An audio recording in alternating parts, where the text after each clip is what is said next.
Assalamualaikum warahmatullahi wabarakatuh. Kali ini kita akan membahas bab 1, yaitu tentang memahami kedudukan dan fungsi Pancasila. Sebelumnya di kelas 7, kalian sudah mempelajari tentang perumusan dan penetapan Pancasila sebagai dasar negara.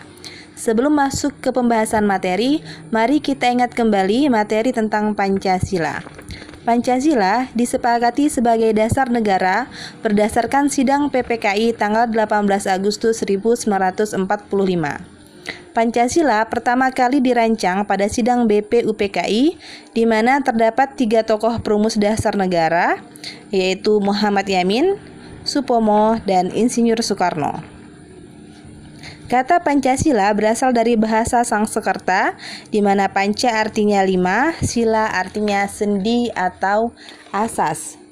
Istilah Pancasila pertama kali diperkenalkan oleh Insinyur Soekarno dalam Sidang BPUPKI tanggal 1 Juni 1945. Selanjutnya, kita akan membahas fungsi dan peranan Pancasila. Pertama, Pancasila sebagai jiwa bangsa Indonesia. Pancasila sebagai jiwa bangsa berfungsi agar Indonesia tetap hidup dalam jiwa Pancasila. Kedua, Pancasila sebagai kepribadian bangsa Indonesia. Sebagai pribadi bangsa Indonesia, Pancasila memberikan corak khas bagi bangsa Indonesia yang membedakan bangsa Indonesia dengan bangsa lain.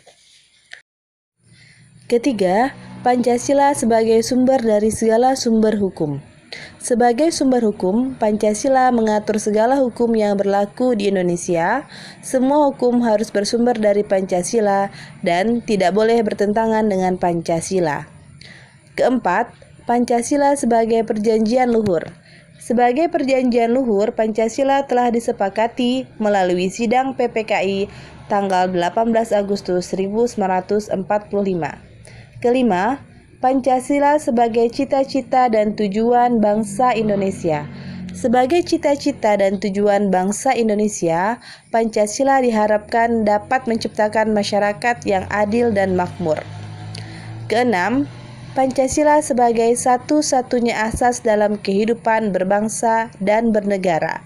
Sebagai satu-satunya asas, Pancasila berarti merupakan satu-satunya dasar negara dalam kehidupan berbangsa dan bernegara. Ketujuh, Pancasila sebagai moral pembangunan. Sebagai moral pembangunan, Pancasila dijadikan kerangka, acuan, tolak ukur, parameter, arah, dan tujuan dari pembangunan. Itulah tadi 7 fungsi dan peranan Pancasila. Sekian untuk video kali ini. Terima kasih atas perhatiannya. Wassalamualaikum warahmatullahi wabarakatuh.